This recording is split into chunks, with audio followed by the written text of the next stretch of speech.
आदरणीय अध्यक्ष जी और मेरे साथ यहाँ मंच पर उपस्थित कविगण, सभागार में उपस्थित हमारे बहुत सारे अत्यंत आदरणीय लोग बैठे हैं, प्रिय लोग बैठे हैं, सबको नमस्कार। बहुत छोटी सी कविता। पूरब का आदमी। टूट कर प्यार करता हूं पश्चिम से, उत्तर से, दक्षिण से, दसों दिशाओं से, समूची सृष्टि, समूचे ब्रह्मांड से। टूट कर प्यार करता हूं पश्चिम से, उत्तर से, दक्षिण से, दसों दिशाओं से, समूची सृष्टि, समूचे ब्रह्मांड से।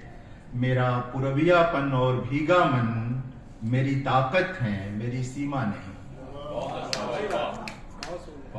मेरा पूरबियापन और भीगा मन मेरी ताकत है, मेरी सीमा नहीं।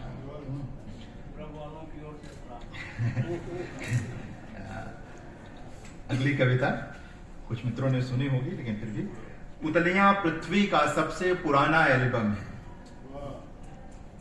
कविता। पुतलियां पृथ्वी का सबसे पुराना एल्बम है। जो दाग है वह हमेशा दाग रहेगा, यह सोचना ईश्वर बनने की कोशिश करना है। आज जो रंग है वह किसी क्षण, किसी दिन बदल सकता है दाग में। आदमी की तरह समय भी बदलता है करवट, उसके एक करवट रंग है, एक करवट दाग। वह सबसे बड़ा जादूगर है सृष्टि का, उसके पास सबके लिए सुरक्षित है चुटकी भर रंग, चुटकी भर दाग। वह पलक झपकते रंग को दाग में और दाग को रंग में बदल देता है। क्या बात है, बहुत अच्छा। सुनो पुतलियां पृथ्वी का सबसे पुराना एल्बम है। सुनो पुतलियां पृथ्वी का सबसे पुराना एल्बम है। कभी किसी बुजुर्ग की आंखों में झांक कर देखना, वहां कई तस्वीरें होंगी रंग के दाग में और दाग के रंग में बदलने की। भूलना मत, याद रखना बेटियों, समय की तरह जीवन भी सिर्फ एक करवट नहीं सोता। समय की तरह जीवन भी सिर्फ एक करवट नहीं सोता। अगली कविता। जब कभी जाऊंगा पृथ्वी से। सोचता हूं जब कभी जाऊंगा पृथ्वी से, क्या ले जाऊंगा अपने साथ। सफलताएं छूट जाएंगी यहीं देह के मैल की तरह। यदि उन्हें मान लें इत्र तो भी वे नहीं जाएंगी मेरे साथ। जिस क्षण मैं निकलूंगा धराधाम से, वे बिना पदचाप समा जाएंगी किसी और की रुमाल में। वे बिना पदचाप समा जाएंगी किसी और की रुमाल में। इन दिनों पद और पद से जुड़ी प्रतिष्ठा पर कोई भी चर्चा मन बहलाने का बहाना भर है। अक्सर देखा गया है, जिस दिन जाता है पद, उसी दिन उसकी परछाई की तरह चली जाती है प्रतिष्ठा। जो इसे अपना माने बैठे रहते हैं मुगालते में, वे अपने परिवार पर कहर की तरह गिरते हैं। हालांकि अपवाद भी होते ही हैं हर नियम के। कुछ ऐसे भी हुए ही हैं जिनकी प्रतिष्ठा नहीं गई पद के साथ। तो जिस दिन निकलूंगा न लौट कर आने के लिए, क्या लेकर जाऊंगा अपने साथ। छूट जाएगी यहीं काया की माया। जिनके लिए जिया जीवन का 12 आना, वे भी रोक नहीं पाएंगे जाने से। और चले जाने के बाद धीरे धीरे धूल जम जाएगी उनके स्मृतियों पर। शून्य में रचे बसे मेरे ठहाकों पर, यदा कदा होठों पर आई तिर्यक मुस्कान पर, जिसे कभी कभी वे लोग पुस्तकालय के कर्मचारियों की तरह झाड़ते रहेंगे। कोशिश करेंगे अपनी बातचीत में लौटाने की मुझे। पर लोगों के बहे आंसू सूख जाएंगे धीरे धीरे, जैसे सूख गई वे नदियां जिनके सूखने का स्वप्न कोई स्वप्न में भी नहीं देखता था।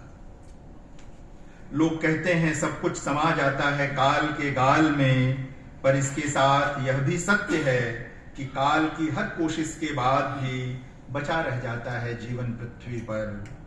लेकिन जब जाना ही पड़ेगा तो क्या लेकर जाऊंगा। सिर्फ प्रेम लेकर तो जा नहीं सकता, उस पर पड़ा रहता है एक झीना सा आवरण। वह घृणा की तरह पारदर्शी नहीं होता हर क्षण। वह घृणा की तरह पारदर्शी नहीं होता हर क्षण। और इस जीवन का प्राप्तव्य नहीं है सिर्फ प्रेम।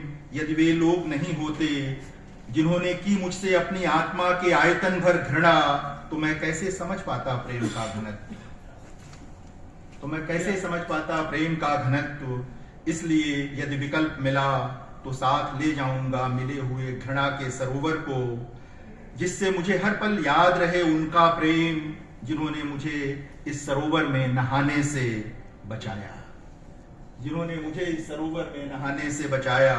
मैं ऋणी हूं मुट्ठी भर लोगों की उस घृणा का, जिसने मुझे मेरे होने का बोध कराया, जिनके होने ने मुझे एक ऐसा मनुष्य बनाया जिसके प्राणों में चमक है पके धान की, जिसकी पुतलियों में हंसी है गेहूं के बालियों की। इसलिए यदि मिला विकल्प कुछ और लेकर जाने का, तो लेकर जाना चाहूंगा पसीने से नहाए किसी किसान की हंसी, मन की आंख के ताखे पर रखकर, मन की आंख के ताखे पर रखकर। और मुझे लगता है कि आज के लिए एक आखिरी छोटी सी कविता पढ़ता हूँ। कविताएं तो हमने कई सोचा था कि जो दिखेंगी उनको पढ़ दूंगा। आज की जैसी दुनिया है, हमने सिरजे चतुर सुजान, यह किसी भी वायरस से उत्पन्न विपदा से बड़ी विपदा है कि जो चतुर नहीं है उसे मान लिया जाए मूर्ख। यह किसी भी वायरस से उत्पन्न विपदा से बड़ी विपदा है कि जो चतुर नहीं है उसे मान लिया जाए मूर्ख। जो सीधी सादी बातें करता है, जो कर लेता है विश्वास आपकी और मेरी हर बात का, उसका कर लिया जाए इस्तेमाल और भूल जाया जाए उसे, जैसे हम भूल जाते